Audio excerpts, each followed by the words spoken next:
Blending and setting with a brush versus a beauty blender. Which one's better? I'll answer that question at the end of the video, but for now, let's talk about technique. That's the part that actually matters the most. So as far as my concealer, I like to let it sit for a little bit before I actually start blending it. Letting it sit for a little bit just makes it get a little bit thicker so that it is easier to blend. Imagine trying to blend something that's like watery or runny. Yeah, that doesn't sound blendable. But imagine trying to blend something that's a bit thicker. Okay, sounds blendable, right? Right. Another thing that's also really important is to start blending from the outsides, like the edges first. Make sure the edges are blended before you start moving up. And another thing that you'll notice is that I don't put the concealer directly underneath my under eyes. I give a little space, and that is because you want to blend up to your under eyes. Because a lot of us get under eye creasing, a good way to avoid like the most creasing under your eyes is to not put the concealer directly under your eyes and to blend up to your eyes. Another thing I like to do is create some structure right next to my nose using my concealer. This is going to serve as like a reverse contour because I don't ever actually contour my nose. And another really important tip when blending concealer is just light taps. Like you really do not need to like blend that hard. You really do not need to like be super aggressive. The harder the tap, the less blended your concealer is going to look. I don't know how to explain. I don't know if that makes sense, but as you can see, I'm going pretty fast, you know, but the taps are still very light. So really take that into consideration. One difference that I can definitely notice right now between the beauty blender and the brush is that I'm able to blend faster with the beauty blender. So I guess you could say the beauty blender is like more beginner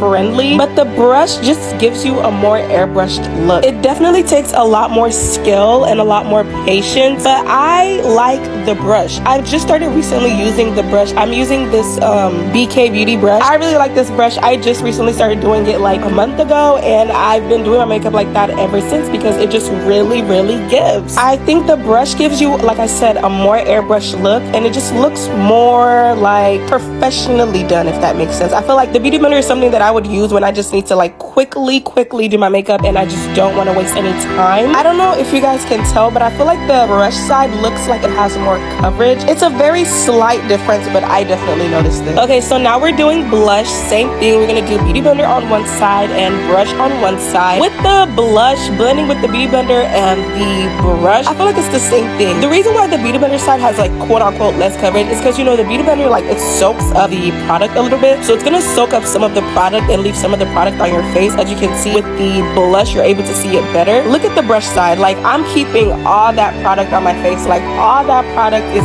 getting on my face. It looks a lot more pigmented on this side, you know what I mean? I even found myself taking the product from the brush side and bringing it over to the beauty blender side just to make them both even and both just as intense. Okay, so now we're gonna set. Same thing, beauty blender versus brush. With the beauty blender, I like to tap some of the product and then tap it off at the back of my hand, and then I start setting. So this is the time when the fact that the beauty blender soaks up a bit of product comes in handy, because you're not gonna have all that powder like on your face. It's gonna soak up some of the powder and you're gonna get the rest on your face. And when it comes to powder, I think less is more. So now for the brush, what I do is tap into the powder and then I just dust, and then I just start setting. With powder, I like to build it up, so like a little bit at a time. As you can see already, you can see that the powder is a lot more intense on this side because I'm using the brush. Like I said, will give you all that product on your face, and I think that's why the beauty blender is more beginner friendly, because it moderates the amount of product that goes on your face.